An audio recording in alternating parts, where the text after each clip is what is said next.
Good afternoon, everyone. Thank you for being here for our first webinar, PESB policy webinar on artificial intelligence and educator preparation. We have some great guests to share their knowledge and wisdom with us today. To give our opening remarks, we have Senator Lisa Wellman.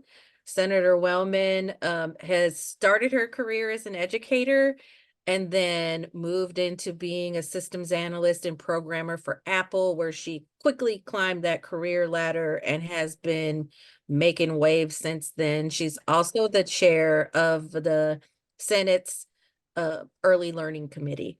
So she is active and involved in all things education and has a deep passion for technology and computer science and is very interested in ensuring that educator preparation is ready for the new world that seems to be coming fast. The future is now. And so she wants to ensure that we have opportunities to be prepared for tomorrow. We also have with us Adam Aguilera. He's one of our board members and is also leading in many ways, both in the state and across the nation with AI. So he's on multiple task force. He'll tell you about that. Dr. Min Sun is a colleague that I met just in the ecosystem around technology. She has done some great work with thinking about how AI can be used to support teachers, especially in areas where when planning and the needing to differentiate takes so much time, thinking about how AI tools can support us in that way. And then we have a dynamic, excellent computer science leader. Tammie Schrader is with ESD 101. She's a regional science coordinator. And she's also doing significant work around the state about how AI can benefit students. So to get us started, I'm going to pass this off to Senator Wellman for some opening remarks. And then after that, she will pass it off to Adam. So thank you so much for being here. Thank you so much for inviting me, Dr. Hernandez-Scott. I can't tell you how gratifying it is. And I chair early learning and K-12 education. So from birth through graduation of high school, I think is the responsibility of those of us who are on this call to make sure that each and every child that goes through our education system in the state of Washington is prepared for the economy. They can thrive in the economy regardless of what their next position is, whether it is in a job, it is an apprenticeship, or it is a higher education. They're prepared. They have what they need to move forward. When I took this job, I made sure to make the visiting of all parts of our state and all parts of the system as a systems thinker, as a systems person. I think that that's really a fundamental, being able to understand all the different parts of the very complex system we have created in the state of Washington in terms of dealing with our children's education. So I've talked with teachers in every part of the state. My last trip was out in La Push, in Yakima, up in La Conner and Anacortes, and out in Moses Lake that just this last year, speaking to teachers and speaking to school districts. And one of the things that we have really come to realize, I think probably we should have before, but have really understood that what we do in the legislature really impacts, I'm preaching to the choir, that impacts what happens in the classroom and vice versa, of course. So looking at the impact of what we are doing in our legislature, the things that we have really mandated be part of our education system, making sure that we understand how that is being developed by the prep schools that are training our teachers. Tammie, you mentioned Tammie and Heather Lewis-Lechner, who is our tech education policy person.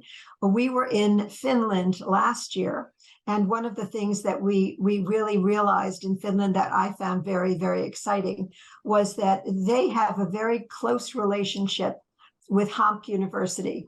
Finland is a country of only 5.5 million people, so they have one major teacher training establishment. Hamp University is that. And Hamp University has really developed with all of their school systems a circle of excellence where they're constantly seeing what is happening in the classroom, what needs to be developed in the preparatory programs, and how that's working. And I think that that is, as we've seen and heard, really, really important. I know that we have pushed for in legislation given extra focus on inclusionary classrooms where young people in SPED who can spend 80% of their time in the classroom have that ability. However, that means that the teacher in that classroom has to have some background in understanding an IEP, in understanding special education, et cetera. And we need to, touch base there. Technology, of course, is dear to me, but certainly it has become something that we all can see because of COVID, has become an essential part of what we see in our classrooms. It was before, but COVID really helped us with the vast distribution of technology, making sure that young people had the textbooks but the digital textbooks of tomorrow available to them. And of course, I've also been working on broadband because we want not only every school to be connected, but we want every child to be able to take their homework home and have the expanse of the internet or whatever resources available to them. So we're working on that as well. One of the things that we've seen is the impact of technology on work. When I was on the board for 7 years at Cal Poly, I was on the board of the graphic communication department, and I had the opportunity, this is back in the 90s, to see an incredible change in their education, students' education, because of what was happening, because of the technology. Many of you will not remember, but back in the 90s, we went from proprietary systems that cost millions of dollars to a desktop computer available to almost everyone, or to many. And certainly that changed as to what was happening. In fact, I talk about the fact that while I was on the board at Cal Poly, we had PostScript came out. And PostScript, which was an artificial intelligence, it wasn't generative AI, but it was intelligence that took a page that we would type up on our computers and typeset that for us. And as a result of that, 1,500 typesetters in the course of 2 years were out of business in the United States, across the United States. Typesetting was no longer a thing that was needed. And so that kind of awareness, I think, is really important. Additionally, one of the things that we've seen is a lot of games for education. And we had Dr. James G. in our committee room last year talking about games for education and what's happening there. And he said something that struck me as a former teacher myself, really struck home. And that was, he talked about a game that in order to do the game, to win the game, you had to deploy physics. You weren't a physics student. You didn't have to be a physics student.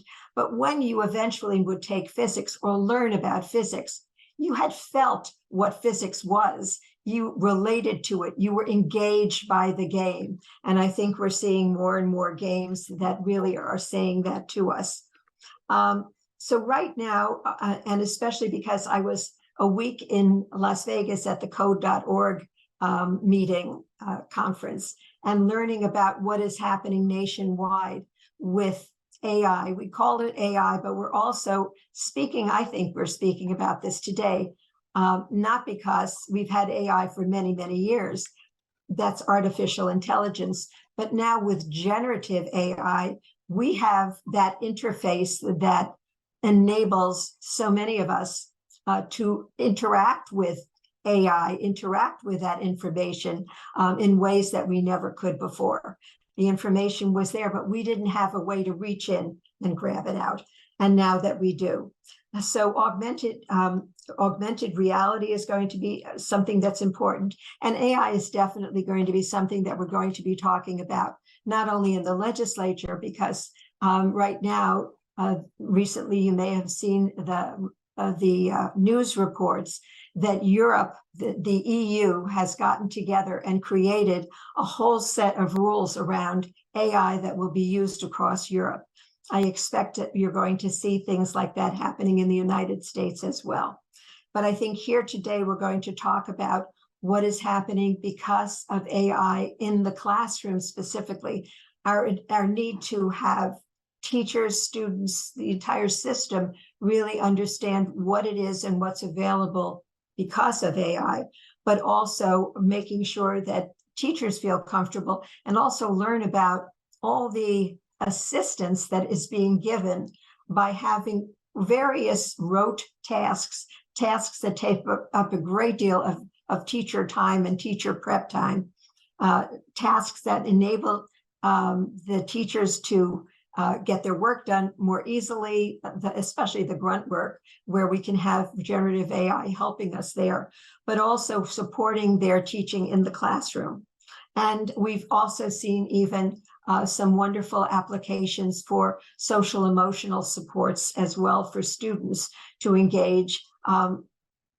I know we've been talking a lot about the mental health of students. They've gone through a very rough time, as we all have, but students have really gone through a very rough time during COVID, and helping them get back on track. So there are all kinds of supports that hopefully you'll be hearing about today for teachers in the classroom, for students in the classroom and at home, as well as the supports that we'll be giving within our society, and maybe even a little bit about what will change about the jobs of tomorrow because of AI.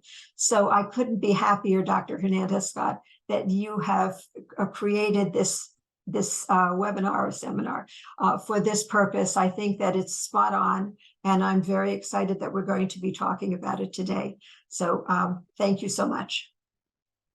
Thank you. I think there's always nervousness when something feels new, even though it's been around for quite some time.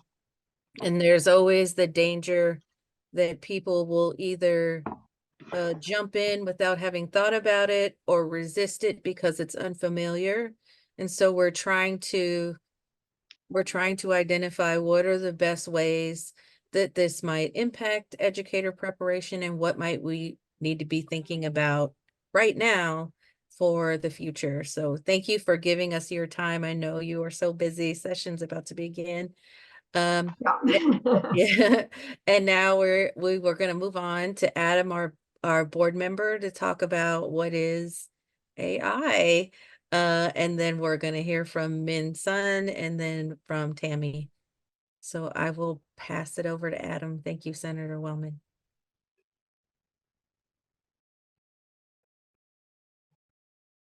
Thank you, Dr. Hernandez-Scott.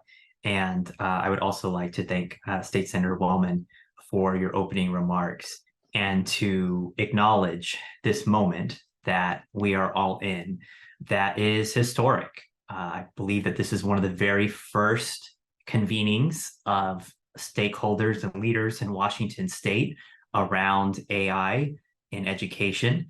And I'm so grateful that each and every one of you are here with us today to be able to listen in and learn from each other and how we can move forward on this transformational experience that is happening right now in public education. My name is Adam Aguilera. I go by he, him pronouns, and I am a PESB board member serving on the executive committee. I have been teaching for over 15 years in public education, specifically in the Evergreen School District in Southwest Washington.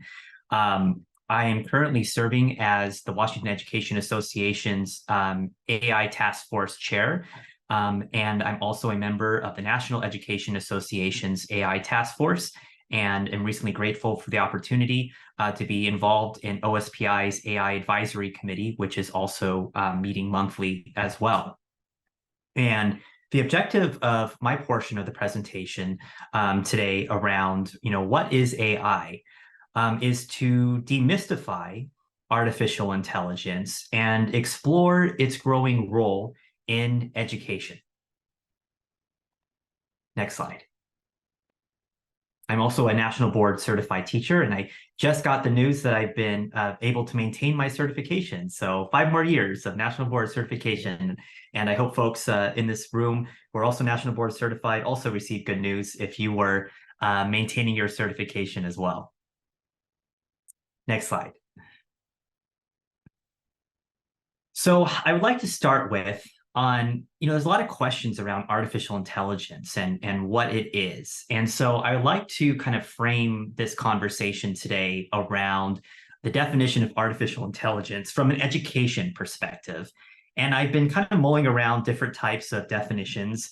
And what I've been kind of working towards is the idea that AI is a technology enabling machines to simulate human thinking and learning to aid the teaching and learning process. And educators today already use artificial intelligence in their practice. Some examples is Grammarly enhances student and educator writing skills. We've been seeing that in for those of you who are classroom educators, you've probably been noticing your students' writing suddenly has this amazing perfect grammar and all these thoughts and everything that's been happening for submissions. And that's because Grammarly has already embedded generative AI, ChatGPT, into their software. And so this is an immediate issue that we're already dealing with in the classroom. And it is only going to become more prevalent as Google and Microsoft get ready to launch and fully embed AI generative content into their existing software of all of the Google software that we use in our Google Drive, and then Microsoft with Word and PowerPoint. And since Grammarly has already done it first, we're already seeing the impact that it's having on our students in the classroom who are using it to complete work. Just a really quick back to that original slide. I wanted to cover a couple of other examples there. If you just go back to that slide, one of the other examples that was listed is YouTube. So educators use YouTube on a regular basis to supplement their teaching, and system recommendations AI actually recommends further videos to continue to explore that topic. Many of us use Google Classroom in school districts across Washington State, and Google Classroom already has AI embedded to organize assignments and to track student progress. One of the favorite apps that our students also enjoy using, which I'm really glad students are really interested in this, is learning new languages. And our students love to use Duolingo. And Duolingo already uses artificial intelligence, and with AI generative content going mainstream, Duolingo is embedding that technology into their software as well to expand the potential of how students can learn multiple languages. And by the way, the pictures that I'm going to show you on my presentation here, these are generated from ChatGPT's DALL-E 3. So a lot of the prompt language that I use around these slides, I had DALL-E 3 create into an image. So this is an image of how we already use AI in our daily lives.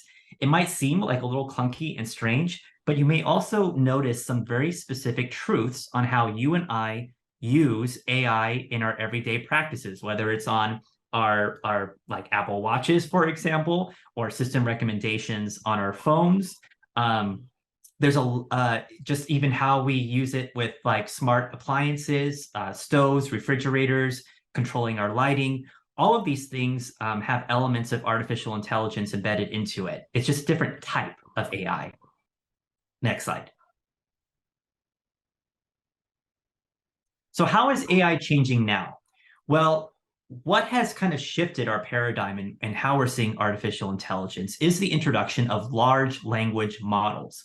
And a way to simplify sort of the meaning and understanding of large language models is that it's an algorithm using deep learning techniques trained by large data sets to understand, summarize, generate, and predict new content. So this is yet another image utilizing how artificial intelligence is able to generate content. And it created this image of a machine sort of painting a canvas out in nature within one draft. And what's amazing about creating image content like this is that you can go back and you can revise it a second time, a third time, a fourth time, and create more specific changes based on your imagination and what you are envisioning, and it will create it exactly to how you want it. So the possibilities are limitless in generative content and what students and educators can create together in the learning experience. So examples of large language models, OpenAI's ChatGPT has been kind of the groundbreaking front runner that we are all experiencing right now, and that Google and Microsoft and other big companies have either adapted that technology into their existing software or they're in a race to match it. Midjourney is kind of the leader around art generation, image content, like what you're seeing here on the screen. And other educators are quickly adapting into free AI tools like magicschool.ai, which is allowing them to create entire classrooms of AI-generated units and content and lessons to support students in their learning. Next. So I want to provide for you an example. I don't know if you already have a ChatGPT account on your screen, but if you wanted to, you could open it up right now, or if you don't have an account, it's a very free, easy one to do that you can link to any of your Google accounts or that kind of thing. And if you were to take this prompt that I have here on the screen for you and input it into ChatGPT, this is an example of what a classroom teacher can do to create a lesson. So part of knowing how to do prompt writing is telling ChatGPT what to do, or an AI generative tool. So you can have them role play, like act like a 9th grade English language arts teacher. That tells the AI tool that you want them to act like this specific role or this job type, and that helps refine the process in creating content for you. Then you can say, create a fun, highly engaging 50-minute lesson plan to help students understand what a thesis statement is and how to write one. So then it will do that. It will create a very specific lesson plan timed by 50 minutes from beginning to end to help a teacher teach that kind of content to students. And if you were to input this prompt right now into ChatGPT, each and every one of you would get a slightly different variation of a fun and highly engaging lesson on how to teach students how to write a thesis statement. You can also be more specific by asking it to differentiate for students who are English language learners. Now, here's the tricky part. I inputted this prompt to also have ChatGPT create an image, this image that you're seeing in front of you.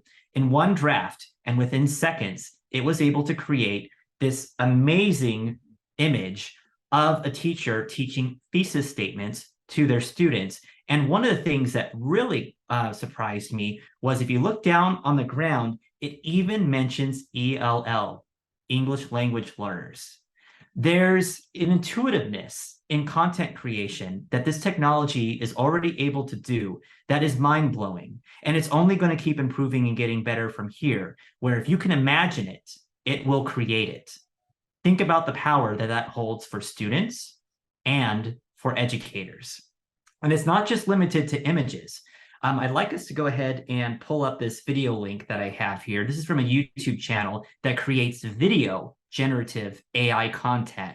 It's a dog food ad, and we'll go ahead and play it right now. While the video is being re-uploaded, particular technology around video content generation. Right now, it's like it can create video frames that are 3 to 5 seconds long. And so what a lot of video creators are doing is they're splicing 3 to 5 seconds at a time in order to be able to create video content. While it's rudimentary now, you can only imagine what it will be like in the very near future. While it's being uploaded. So a practical example is that as an educator is providing creative opportunities for students to create content, whether it's images, a presentation, video content is something that students will be able to explore with their teachers as well, and be able to create amazing feats of work that go beyond what would take years of video editing, capturing, just even the resources of being able to visualize what you want to see and describe. It will all be automatically generated in any kind of style that a student or an educator would want.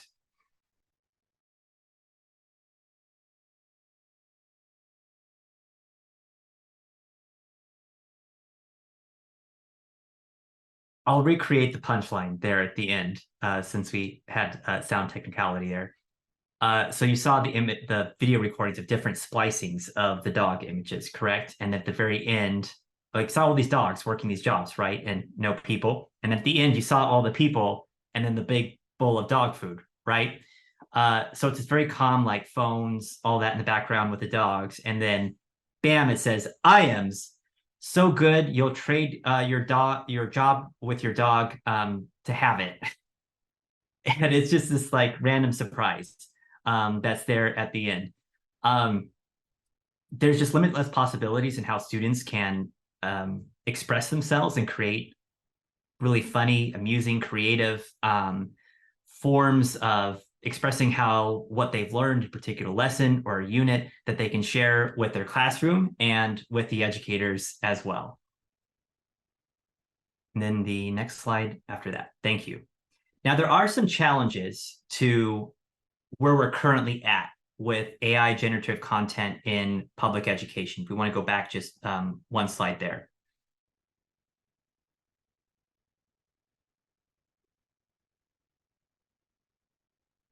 And that is the very real reality that we're in right now when it concerns plagiarism, cyberbullying, identity theft, bias, hacking, and a technology this powerful that would further expand the digital divide, which we have not been able to close in public education.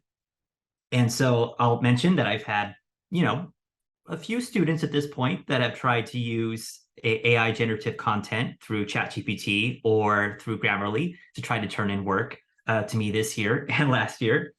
And for cyberbullying, I do want to, and it kind of ties in with identity theft, a situation that happened recently in New Jersey at a high school where a high school boy took the likeness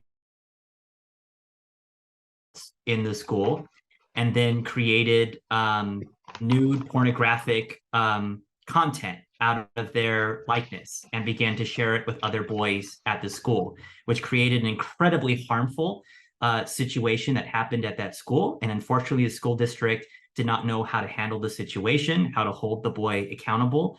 It became national news where one of the students and her mother was interviewed by CNN to try to raise awareness to the need for accountability and new laws and regulations to protect students and staff around this kind of cyberbullying and sort of taking the likeness of someone, whether it's their face or their voice, and using it in a way that is harmful to others. And we must also be mindful that this is technology that is being generated by a very specific demographic in the technology industry, right? Predominantly white males that are training these large language models to be able to produce, create, and censor or filter content. And so that also includes its own set of biases that could have a profound impact on terms of what sort of AI generative content is allowed to be created and from what cultural perspective that shapes and informs students' learning and how educators use it as a tool. It will also expand hacking. AI language models, generative content, how powerful the tool is now can exponentially increase hacking, where it would take years for a human hacker to crack a passcode can now just take seconds for an AI to do it instead. So all of these elements have dynamics that will bring people to certain levels of opportunities or potential harms.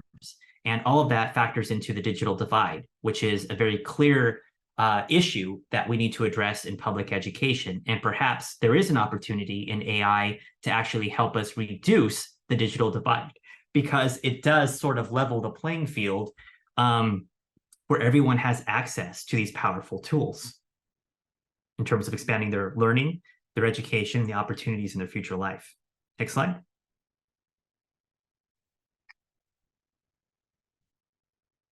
So what is the future of AI in teaching? Where are we going from here? So ultimately, 5, 10 years from now, we're going to be looking at artificial intelligence as a kind of companion for both students and educators. They will assist in generating content, exploring knowledge, and protecting their users from other malicious AIs. Personal and professional AIs will be as ubiquitous as the internet and cell phones.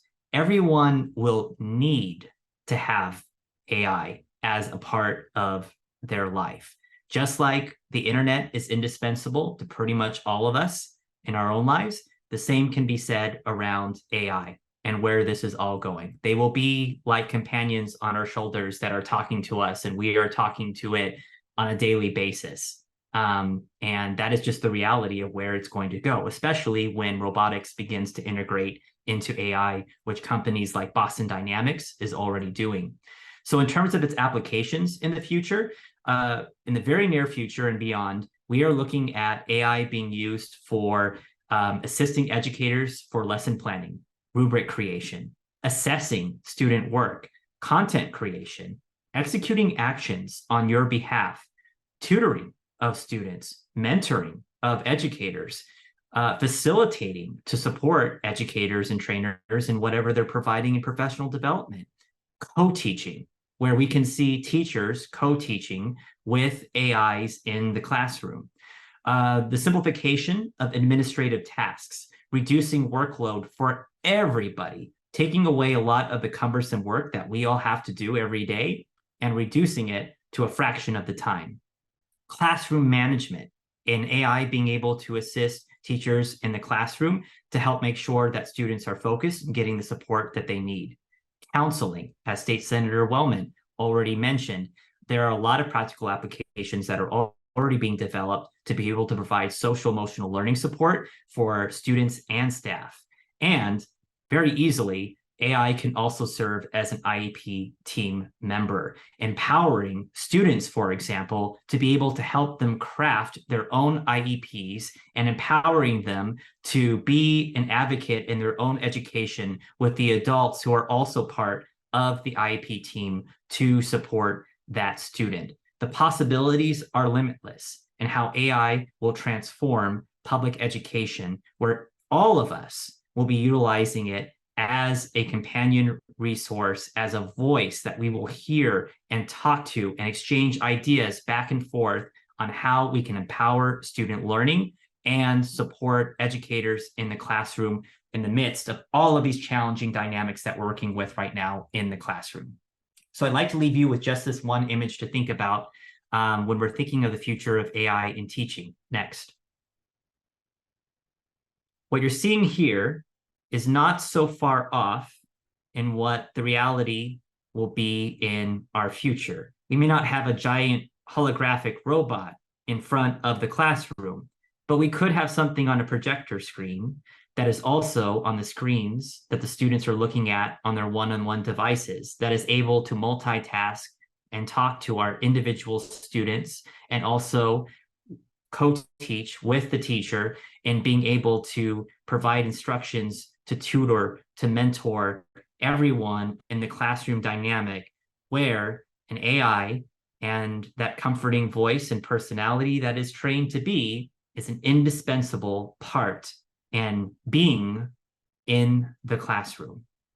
And so to further explore that, we have some other amazing speakers who are going to go into some more detail about the applications of AI in education. Thank you. Thank you, Adam. We will now hand it off to Dr. Min Sun. Thanks, Adam and Senator Wellman, as well as Erica and other colleagues at PESB organizing this I think it's a very timely webinar to get us together. And you will quickly realize that maybe because this is our first meeting, so us as a panelist are not as coordinated, or as I feel like you will see overlapping content we presented or prepared. I was, because for UW, this is our final week. I was just able to, right before the meeting, scan through all the slides and be able to just my part of the presentation on the fly. So if you see I sort of prepare something on the slide, I may skip, just so you know that's the reason. And I'm sure you will get a more informative explanation about that bullet point from Tammie. And then if you see like, okay, after Tammie's presentation, we still have things you would want us to explain more, we can definitely go back to some of the things on the slide deck I would not be able to explain the first round. So with that, I am a faculty member. Okay, yeah. I am a faculty member from University of Washington in the College of Education, and myself have started to have exposure to machine learning to start with from a data analytic perspective since 2015. And since then, we have published some papers using the what we call nowadays already traditional machine learning, particularly natural language processing methods. And then I think this is starting from 3 years ago, we started to work on some of the AI tools and start to fine-tuning models.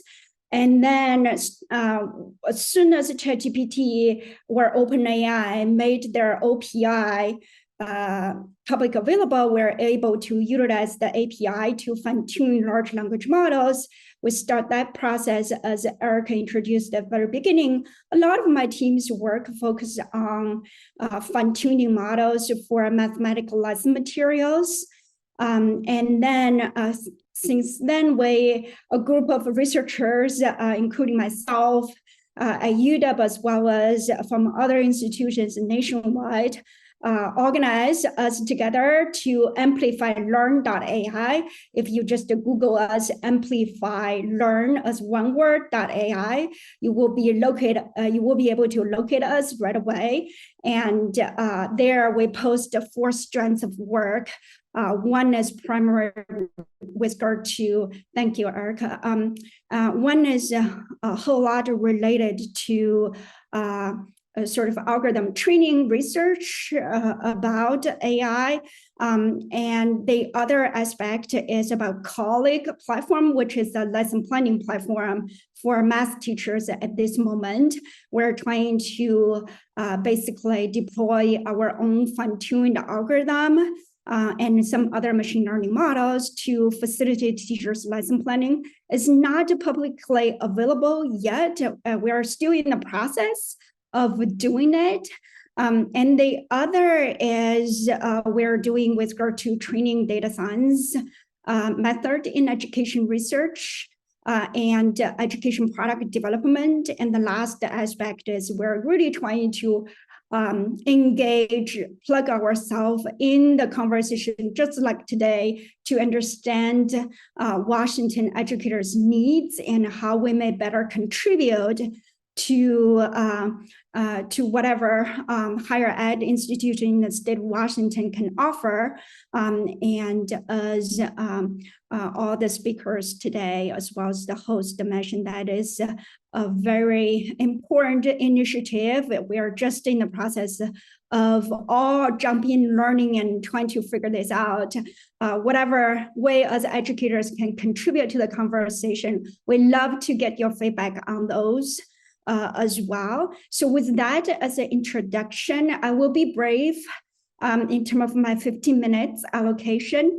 And can I have the next slide? Or maybe we can get the slide started. They're on the way. Thank you. Okay, so we can advance to the next. Yes. So this slide, I think, largely overlapping with what Adam already shared. This is, again, probably summarized from a different perspective. I will be brief on this. And for some of the aspects I didn't hear Adam elaborate on, then I may say a little bit more about it. So I do concur that AI has significantly influenced many aspects of classroom instruction. And as you see, there are this is many of you probably very familiar with this diagram. This is a quote unquote instructional core, right? And for a lot of researchers and teacher preparation program, or even teachers, you probably know this. Even if you haven't heard about this conceptual framework, you know this so well. It had in the classroom, which is also the center of the entire education system, you do see these three components: teacher, content, and student, right? And you also see their dynamic interactions among these three components, which constitute the instructional core we're talking about. And this is just to highlight a couple of things that I know of or I heard about the transformation happening at each of the component, as well as the interaction among them. So the first with regard to teacher, if you see the upper circle there, and I see companies like TeachFX, Asina already pushing out AI coaching for teachers and automatic feedback for teachers. There is one study that not about a given technological tool, but it's actually an experiment have conducted on a computer science courses. These computer science courses actually are offered through MOOC online sort of a delivery platform. And so researchers at Stanford were able to do experiment on that platform to see if they were specifically giving instructors one feedback, which is about students uptaking, to what degree instructors be able to take on students' reasoning question and build upon that, or organize a classroom opportunity to allow other students to build on the prior students' comments or thoughts or thinking. This is one dimension. They have been consistently tracking and utilizing automatic platform to offer teacher feedback on. And they do see through that experiment, instructors be able to take on that sort of automatic feedback and be able to improve on that one dimension. So there are a lot of other sort of things trying these days, but that is one study that I'm aware of actually show, like through rigorous study, that AI-powered tools potentially can be quite instrumental on teachers' learning and improvement on their instructional practices. The second circle is about student, as you see the green circle on the screen. Adam already mentioned about the personalized adaptive learning. And myself, I haven't tried anything or examined anything yet, but I heard many of the existing personalized adaptive learning platforms starting to add the AI component on it. And the other is multi-tiered peer assistance and review. And traditionally will be some of the traditional machine learning prediction model. Now they start to add on additional AI component as well. And then with regard to the circle about content, traditional publishers nowadays start to also thinking about how do they use AI to systematically create materials. And the work that our team have been doing is actually around the intersection or interaction between teacher and content, which is the lesson planning component. We are trying to build a specialized algorithm and platform just to support lesson planning that integrate what we know about the best practice of pedagogy in a given subject area, which is math, in the algorithm training and development process. And you will see more and more of those specialized AI-powered tools that fine-tune the general language model to this specific purpose in the future. And then with regard to the interaction between content and student, you saw like formative assessment, auto-grading. There are colleagues here at UW are working on how to embed an AI algorithm in some of the formative adaptive assessment as well. Tutoring and feedback, you heard a lot about Kamigo. There are also researchers at Stanford University doing the intelligent tutoring, and they're actively assessing whether tutoring utilize AI-powered tutor actually move the needle. And then besides that, what I worry is at Microsoft, researchers, as well as in collaboration with University of Toronto, and I can share those after the meeting. A study just came out, discussing the positive impact of students utilizing AI-powered tutoring tool that help them with their reasoning than just receiving the correct answer in terms of the degree to which when the students retested, they're able to get the question correctly answered. So there are some initial evidence to show like AI-powered tool actually having some positive impact on students' learning outcome. But all this to say, very, very beginning stage, researchers start to understand the impact or collect the rigorous evidence to show the potential benefit of AI-powered tool on students' learning as well as teachers' professional development. The last is the interaction between teacher and student. I just listed something I think Adam already touched on, so we can move to the next slide. This is also, I see some overlapping with both Adam and Tammie. I will be brief. In terms of some of the pros of AI adoption, we already mentioned about the adaptive learning tailored to individual students' need, enable more data-driven instructional decision-making, as well as more data-driven decision of support students' learning and teachers' efficiency in terms of improving teachers' productivity and allow teachers to have more time to focus on the things that have high yield on students' learning, such as like reduce the amount of time they spend on lesson planning on the screen rather than in the classroom spending time with students.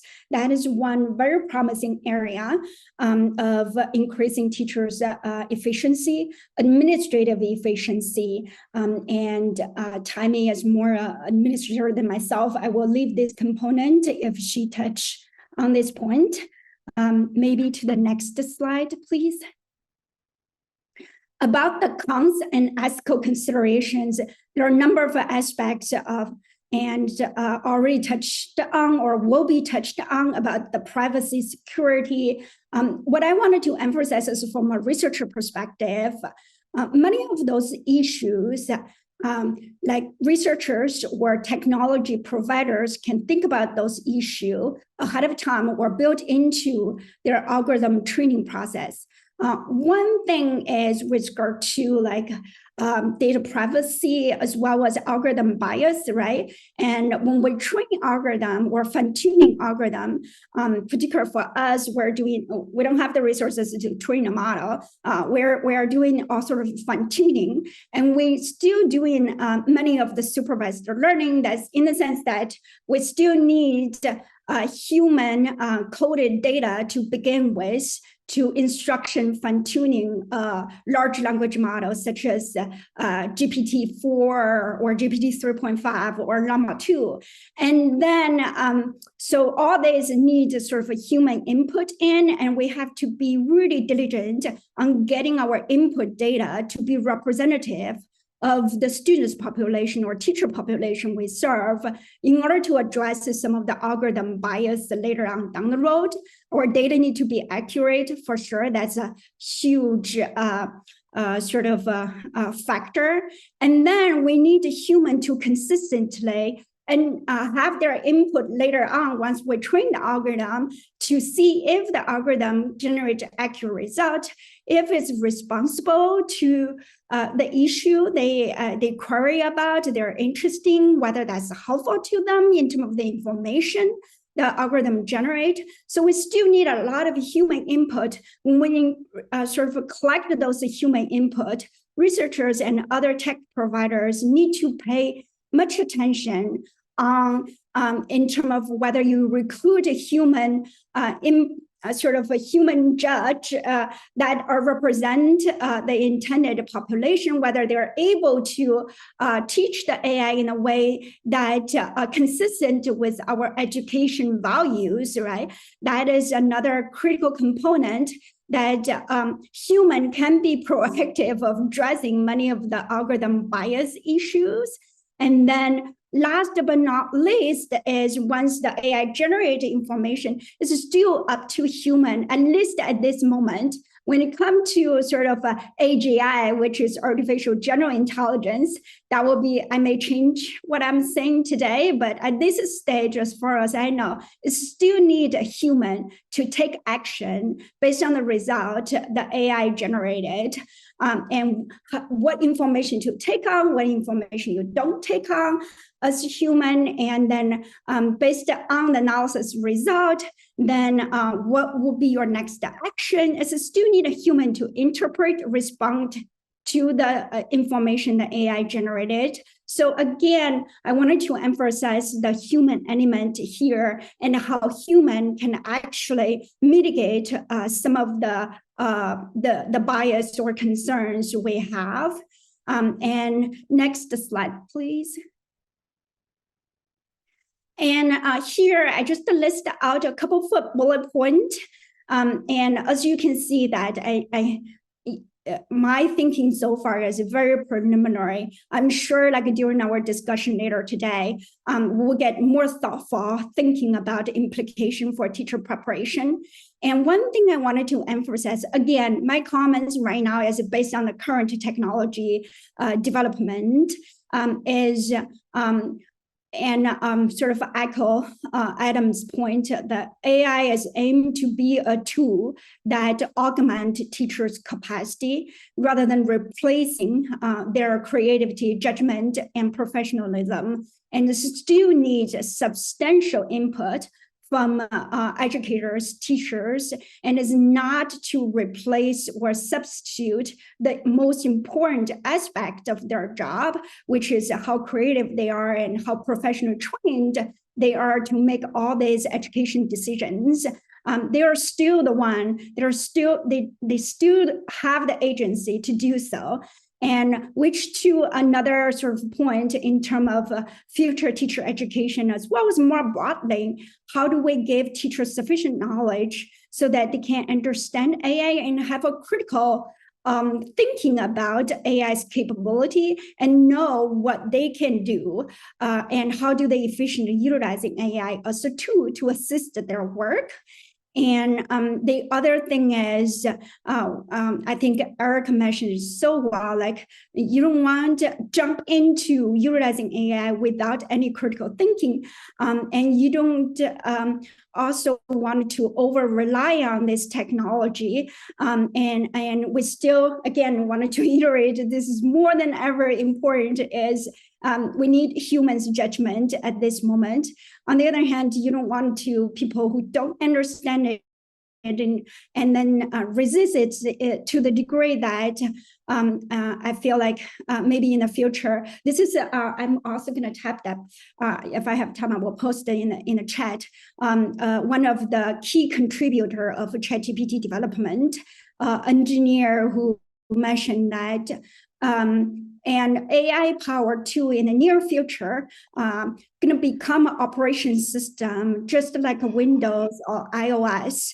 And people going to interact with that, and all the applications going to build on that system. And so we will interact with that.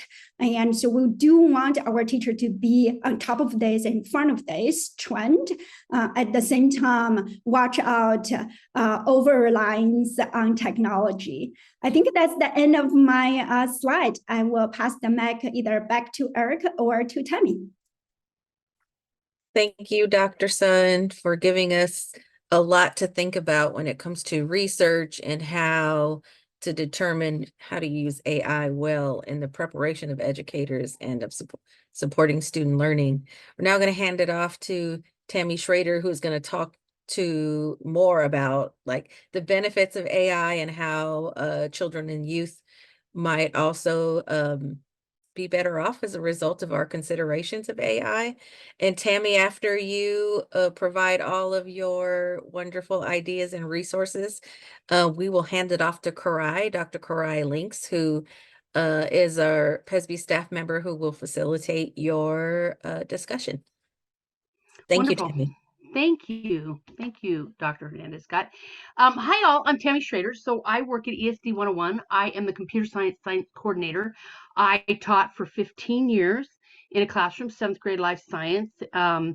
Best time of my life. Was really, really hard when I stepped out to work at an ESD. But so now I get to serve teachers and educators around a lot of fun stuff. And AI just came down the pike. And by the way, it's not new. Hasn't been new. So when it came down the pike, I'm like, okay, these are tools. Let's go get it. So, Dr. Koray, if you would like to please pull up my slides, I would be ever so grateful.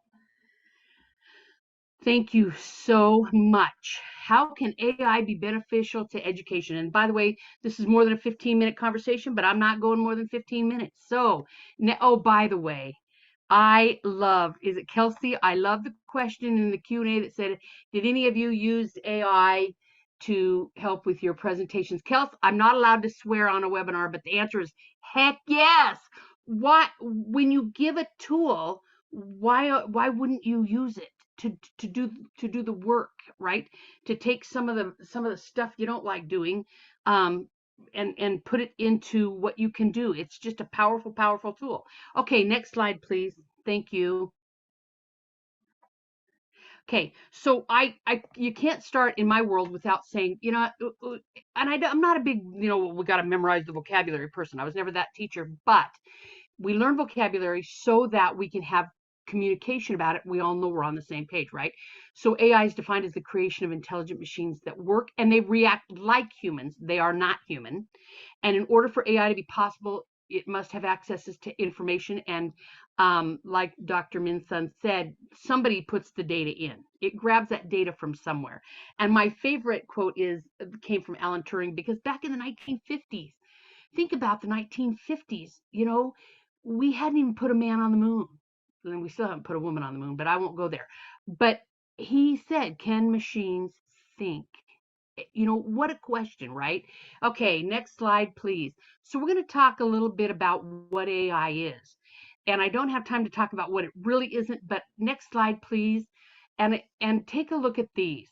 If you have used any of these things, right? AI is affecting your life. And here's the thing, I hate to break it to you, we're not going backwards in time. It's here to stay. And what I love is that I have 2 lovely grandchildren. Well, I love that I have grandchildren, but they are never going to live in a world where they don't have access to technology. The next generation coming up, the kids that are coming through schools, you guys, they've had access to technology all their life. They don't know what it is not to have access, right? I went and did a presentation to a school district, and I had a teacher say, Tammie, what are we going to do about this cheating? And yes, I realize we do have to address the cheating thing, but I told that teacher, you know what? That I've had kids cheat with this pencil that I'm holding up, this pen, but I'm not taking the tool from them, right? Kids are going to find a way around the system no matter what we do. So we should really get on board with it, right? And teach them how to use things responsibly. Okay, next slide, please. Thank you. So here's some basic definitions. Artificial intelligence, it's a branch of computer science, right? It's a system that uses hardware, algorithms, data to create what looks like intelligence, you know. But can I tell you, the first time we launched this, when the Russians launched the Sputnik, didn't it look like magic? My daughters grew up, and every time something happened, my husband would go, yeah, that's magic. And I'd be like, no, that's science. Okay. So we are talking about a system that looks intelligence, but it doesn't think on its own. It does not. Machine learning, right? It's a field of study with a range of approaches to develop algorithms that can be used in systems, right? And it looks like magic, and it feels like magic, and sometimes it does act like what I consider magic, but it's all science, and it's all, the basis is computer science. So next slide, please. So what AI is, right? This online shopping. If you've shopped online, I don't know if you guys do this, kind of weirds me out, but my husband, who has no social media presence at all, none. He doesn't believe in it, never has, and he's younger than I am, which makes me laugh. But he can be looking for something. He can be at a, online looking at something, and whatever he's looking at will come across my Facebook feed. And I'll say, hey, we looking at drills lately? And he goes, how do you know that? I said, because I'm getting ads, right? This thing has been happening for a long time. Credit card fraud protection, insurance rate, NASA images from space. Who doesn't want to see NASA images from space? My favorite, text to speech. When I look at kids and I think about kids, this is an equity issue, right? Any foreign language translation, excuse me. I once had a kid walk in my room. He spoke no English. He spoke Mandarin. I hate to break this to you, and I know you're going to be disappointed, but I don't speak Mandarin. And man, the first thing we did was we got him an iPad with some translation stuff. But man, can you imagine how much easier that would be today for that young man who could not speak English, right? Mapping and navigation. I don't know if you guys use maps. I use maps every day, right? What AI is not, you guys, it's not alive. It's not smarter than we are. It's not, we're not creating killer robots, right? It's not only for geniuses or people in the tech cities, right? It is not, here's the biggest part, that bottom line, it's not going away. It's not going away. So we can either embrace it and figure out how to use it ethically, morally, and responsibly, right? Or we miss the boat. I look back at science, and I know that we need boundaries and rules in place, and maybe some white papers about what we should be doing and what we should not be doing. But let me tell you, the first time they cloned Dolly, oh my gosh, we had never seen that before. And now we have all our politicians, thank you, Senator Wellman, coming behind us saying, okay, now we have to have policies in place about, we can't be cloning humans, we can't be cloning humans for organs. I mean, AI is here, and now the policy will follow it. It has to. We have no choice. Next slide, please. My favorite on this is education with AI, personalized learning. Oh my gosh. I don't know how many teachers I have online, but I can tell you right now that I had two children that were both smarter than I am, much younger than I was. And I think about my students now. Can you imagine and I know that Dr. Sun mentioned Khan Amiga. If you've never seen that tool, oh my gosh. Can you imagine having a personalized tutor? Now, I don't know if you all know this, but teenagers keep way different hours than we do. I mean, I'm too old for the 3 a.m. silliness anymore. But young people, that's their time, right? And can you imagine them needing a tutor at 3 a.m. and having access to one that is not going to give them the answer, that's just going to prompt them with more questions and help them work through their stuff, right? And what I love about personalized learning, the AI tool will never get tired. It never gets tired or frustrated, or it will never do any of those things, right? What I also love is you can have differentiation in seconds, right? Handwriting conversion, to think about all our kids that struggle with fine motor skills, right? This is an equity issue. An equity issue for students, right? Education is not going to replace teachers. It doesn't have the right, it doesn't have the emotion, the emotion and the love and the kindness, right? Teachers aren't being replaced. It's not going to solve every problem. And then another subject that it cannot be separated from computer science. You are not going to separate AI from computer science. And what worries me about that is the state of Washington. We need to be increasing the amount of computer science we have in the classroom. Okay, next slide, please. When I think about AI literacy, I think about the knowledge, skills, and attitudes associated with artificial intelligence, including the principles, the concepts, the applications, right? And how to use AI and AI literacy in computers, right? It can personalize someone's learning. Can you imagine? I have 30 students in my classroom and all 30 of them need something different. And it can personalize that, and we can have this tool do that, right? It can evaluate effectiveness of solutions, right?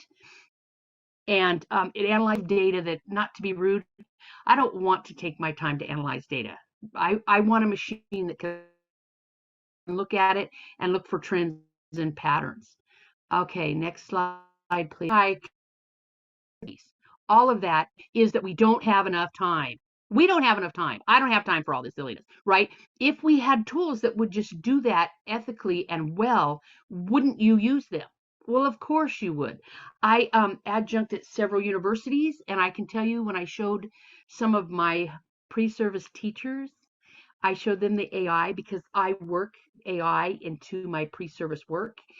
And I will tell you that I had a young lady look at me. She goes, "I'm never going to write a lesson plan again." And I said, "I would hope you don't, because let me tell you something. When you walk into a classroom, I used to tell my husband, from September till June, I feel like somebody hit a fast forward button and I don't even come up for air, and teachers don't. And they will tell you they do not come up for air. It's just, and even they work over their holiday, they work over, they're scoring things. Wouldn't it be great if we had tools that would help? And by the way, they're right around the corner. We have them.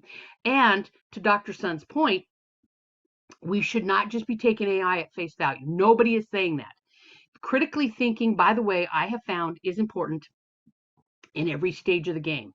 But wouldn't it be wonderful if we had a teaching program out there that was being built that worked AI into all of the coursework, right?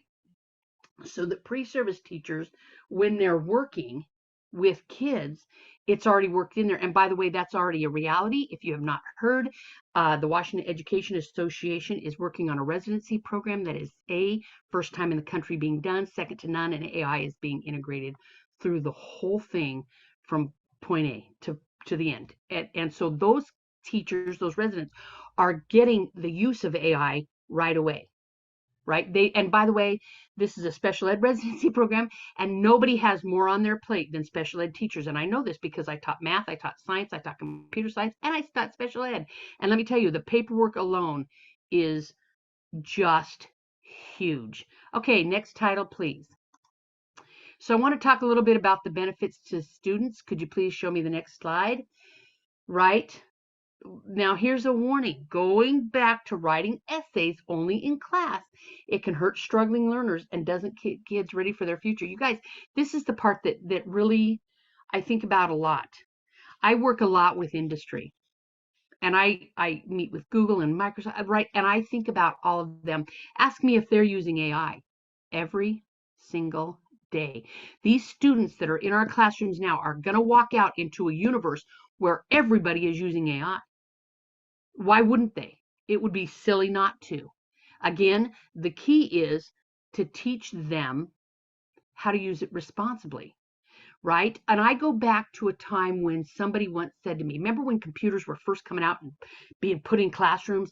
And I had teachers come to me and said, if a student isn't handwriting it, research shows that the correlation between the brain, and I believe the research. I'm not saying the research is wrong, but let me tell you something. I don't think Stephen Hawking's work is any less brilliant because he couldn't handwrite it. He physically couldn't handwrite it. But let me tell you something, I'm not throwing away his books. What was in his head was more important than whether or not he could handwrite it. And I think about the kids that probably have the cure for cancer in their head. And if we can't help them get it out, nobody gets cured. And I used to tell kids that all the time, right? So this is an equity issue. And I think about my kids that are going to be best served with AI, my multi-language learners, my special ed students, my kids who they can think brilliantly, but they don't write well. Let's get them some help. Last slide, please. And I promise I'm almost done. I think about the universal design for learning because this is the tool that Washington State has said we will use this, right? And here's the thing, the engagement, the representation, and the action and expression, right? AI will enhance every single one of these UDL practices, which is what we said we wanted, right? We want this for our kids. And not to be rude, I want it for the teacher too, because the bottom line is, when it comes down to everything, you guys, we're all trying to serve students. That's what we're all doing here. It should be what we're all doing here. It's what I'm doing here, I can assure you. Okay, last slide, and then I'm going to wave goodbye. This is really powerful. And I heard this and I thought, you know what, that is so true. AI is not going to take your job, but it will be taken by humans who know how to use AI, right? So don't we owe it to our students to teach them to use AI as a tool, ethically, morally, and responsibly, so that when they step out into the world, they're not totally just shocked by everything that can happen. Okay, that's my last hurrah. Hey, thanks for listening. You guys have a lovely evening, and I believe now we're going to move to a panel. Yes, Tammie, you, Dr. Sun, Adam, and Koray will have a little discussion. Okay, I am just trying to place everybody into the panel discussion. I think Senator Wellman has left. So Yes. there is the three members of the panel. So I will just start with a question and then let you take over and expand on that. So the primary purpose of us doing this AI webinar was to inform the preparation programs on what is coming up, what is happening in computer science and in the AI scene. My guiding question here is that what can institutions that host preparation programs can do to incorporate AI, because now we also have AI standards, to have faculty improve and apply that into their practice. That way, role model it, and that way their candidates can, when they graduate, can do the same when they go to their K-12 schools. So the floor is yours. Can I take this one? I'm sorry, and I'll pass it. And I know Dr. Sun works at the University of Washington and will have a powerful lot to say about this. But having worked with 3 universities on AI adoption, so Whitworth, Gonzaga, Eastern Washington University, as well as the WA prep program. But when I think about it, I think we incorporate in a way that we model how to use it. I always appreciate, I mean, it's not that I wouldn't appreciate a lesson on AI and what it is, like that'd be great. But I also think that as educators, higher ed educators, God, good Lord, I'm stumbling. We have a responsibility to model how it's used, and maybe even touch upon how we shouldn't be using it, right? In an authentic, original, real world way. And that's all I have to say. Thanks, Dr. Sun. Thank you so much, Tammie. That I definitely write it down. I will promise that take the message back to the faculty at UW as well as to our college leadership team, and to come up with a concrete response to that call. I feel like it's very important. At this stage, I served on the College of Ed at UW's AI working group, and we have a group of faculty got together, and we are also recruiting students to join us to think through. I know it's very important, and if we later, this is our first year of organizing this working group. In other words, we also working with you all at the same stage of learning how do we respond to this. So we roughly now organize ourselves into 3 areas of thinking about AI impact on us. One is definitely a lot of us at UW who are not only doing teacher preparation, administrator preparation training, but we're also doing research about how do we best train those educators. So from a research perspective, how do we integrate thinking about the pros and cons, when and what to use AI? Then about the training aspect, instruction, teaching, advising, and Tammie, what you call out in terms of not just about the coursework or to additional coursework, but in terms of how do we model that in our own instruction, right? In our own classes, so that students can take away, or teacher, student, or candidate can take away through how the faculty here is doing. And so we're piloting these different ways we get faculty together to discuss, share about this different way in which they have been communicate with the students about AI and what to use AI for and how to use AI, their own classroom AI policies. And then last but not least, with regard to some administrative tasks, again, to that point of model for the students in our programs, we're thinking about through students admission, as well as through like grading, assessment, all these aspects. What is the implication of AI on all these quote unquote operation administrative aspects? I mean, grading probably not administrative, but more of an instruction. But in terms of like, how do we review students' application, admission material, and then all other aspects we're thinking about the impact implication. So all this to say that I didn't give a direct response because we're in the middle of trying to figure out. And that's also a reason that I was sent or recommended to participate in this broader discussion so I can take the message back to our own faculty, staff, and leadership to further inform our own practice as well. Adam, anything you wanted to add? Yeah, I would like to emphasize that teaching candidates how to use AI tools like this and doing it in a way where you can do it as soon as possible is important, because we're already in process of graduating the next class of students where AI is not a part of their basic education when it already should be. So the impact is immediate in terms of what we need to do to support our students and our educator candidates in understanding how transformative this AI technology is going to be for their personal and professional lives. And I agree with what Dr. Sun was saying, and Tammie as well, about modeling to students. Having the educator model what does it mean to use a tool like this ethically and responsibly, and showing them examples where this is how it's good to use it, and then other examples where like this is too much, we're relying on it too much to create something that is inauthentic to our learning, are examples of that. And looking at this also as an opportunity to empower student voice. So when your candidates are in the classroom using these tools with students, that they can survey those students to collect feedback about their experiences on how these AI tools are enhancing their learning. That feedback can be shared within cohorts of student teacher candidates back in the Educator Preparation program, which empowers you as EPPs to develop a program that is authentic to the transformation that is occurring right now in the classroom around AI.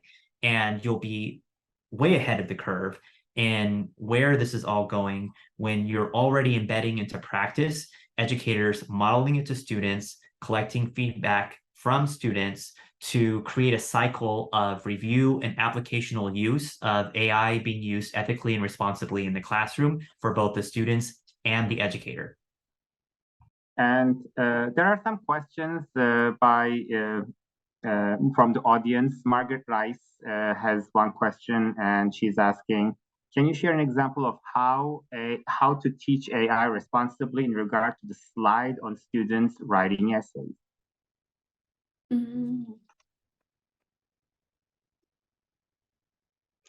Can I take this one? I don't know where the slide on. I don't know whose that was. I don't know that it was mine. But let me tell you how I see it, please, if you don't mind. How to teach AI responsibly in regard to the slide on writing student essays. If we are asking, and this is just my personal stuff, okay? If we are asking kids to do something that AI can do, why are we asking them to do it? Everybody knows that's called busy work and nobody appreciates, not even adults. If you've got somebody in your life, maybe you know, that says you need to do this, and you look at them and you go, this is busy work.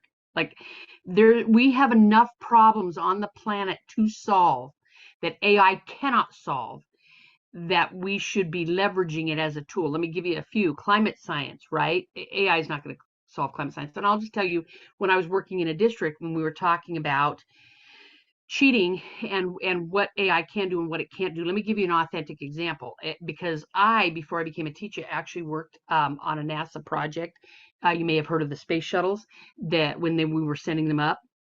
And here's what I said: ask AI how to launch a shuttle. And you know what it said?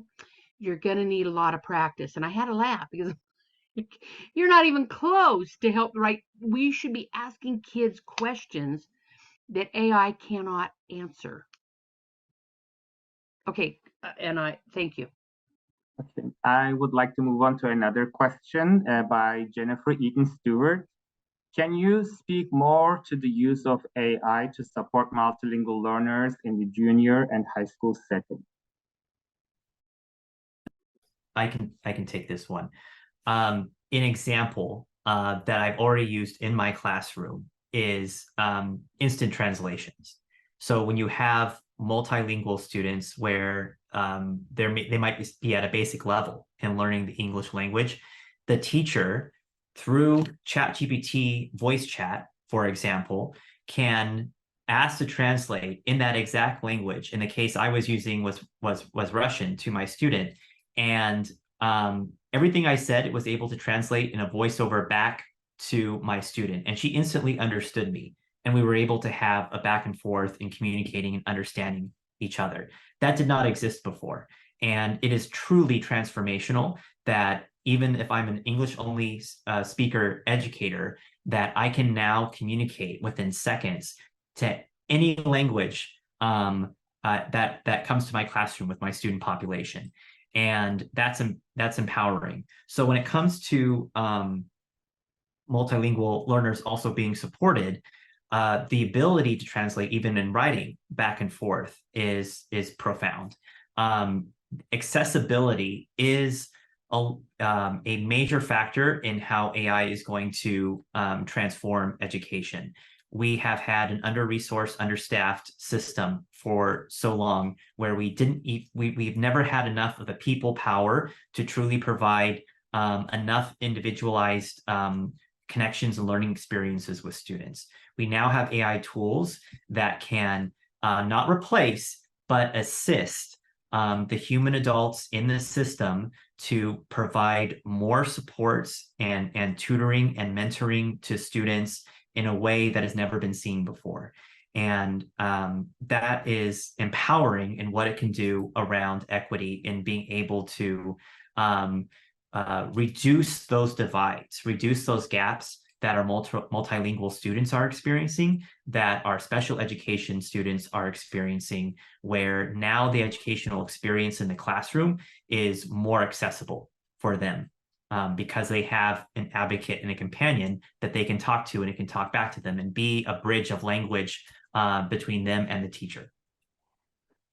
Thank you. And Oliver Miska has a question.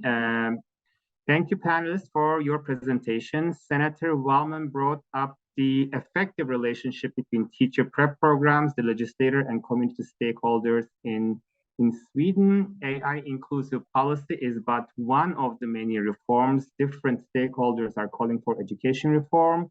So I'm wondering, what broader steps can we take to ensure there is a continuous dialogue and investment between university teacher prep programs and community issues being brought up, including AI, ethnic studies, SEL, restorative justice, and civics and politics?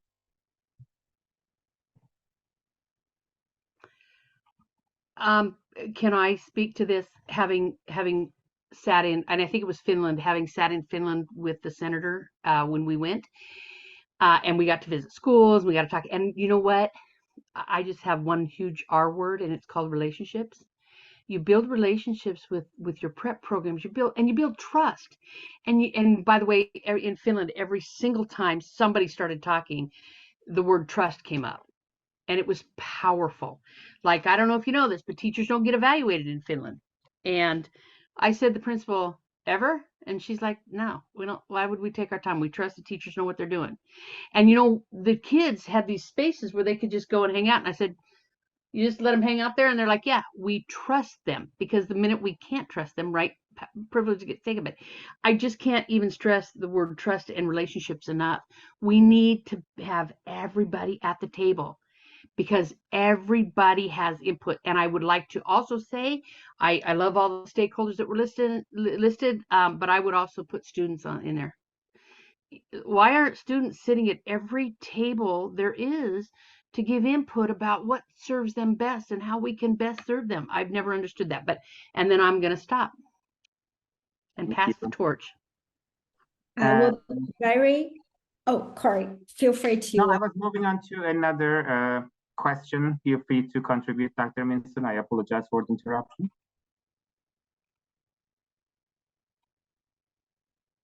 Oh, sorry. Do you want me to comment on that very quickly, or you should feel free to move on? Looking at the time as well. Sure, please go ahead. Oh, very quickly, from my vantage point of being a researcher, I feel like our research community should also contribute to that in order to offer enough evidence to support these research-based practices or evidence-based practices. This is calling us to contribute to that discourse.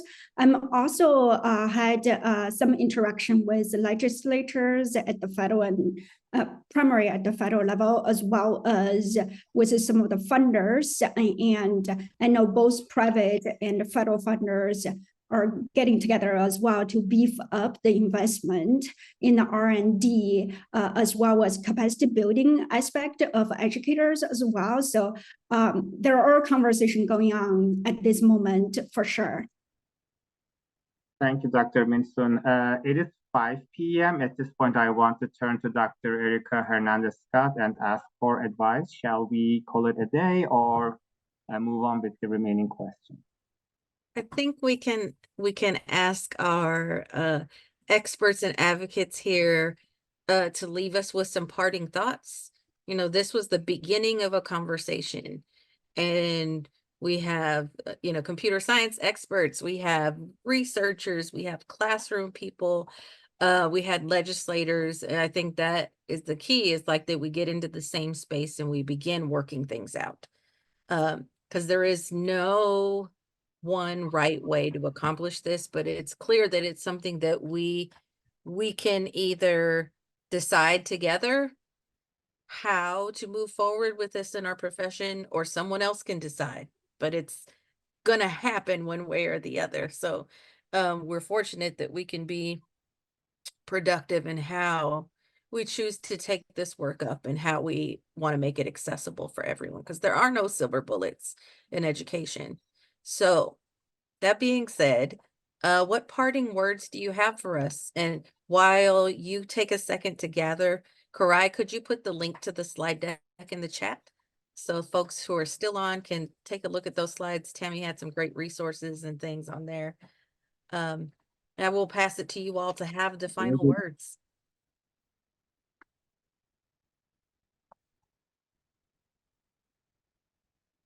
Anybody have, because I do, I always do, right? Please. Here is my thought.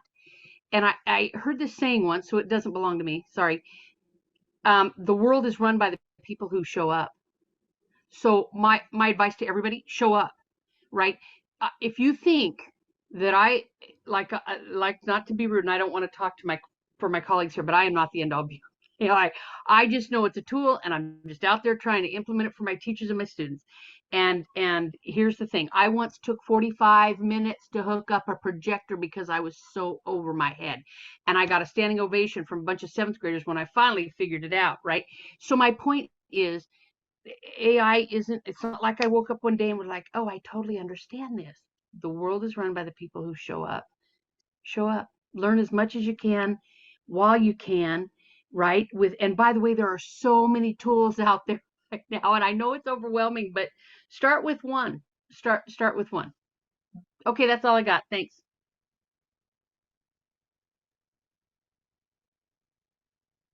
Adam, go for it. No, go ahead, Dr. Sun. You can go first. I will be brave. Just my own experience of conducting research. I feel like currently the speed or the pace of AI technological development is at the minimum 10 times faster than any other technology or methodology I have ever experienced.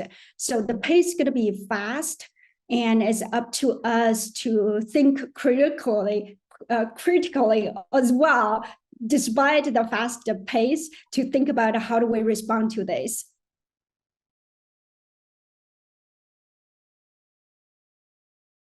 Thank you. And I want to thank Dr. Hernandez-Scott and Dr. Lynx and all the staff at PESB who have helped facilitate this webinar this evening.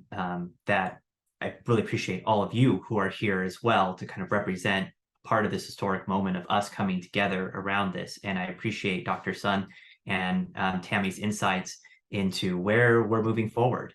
And what I would like to impress upon each of you that are here this evening, whether you represent Educator Preparation Program, or you're a member of the state legislature, or from one of our state associations, OSPI, this is a transformative moment that is here and has been expressed multiple times this evening.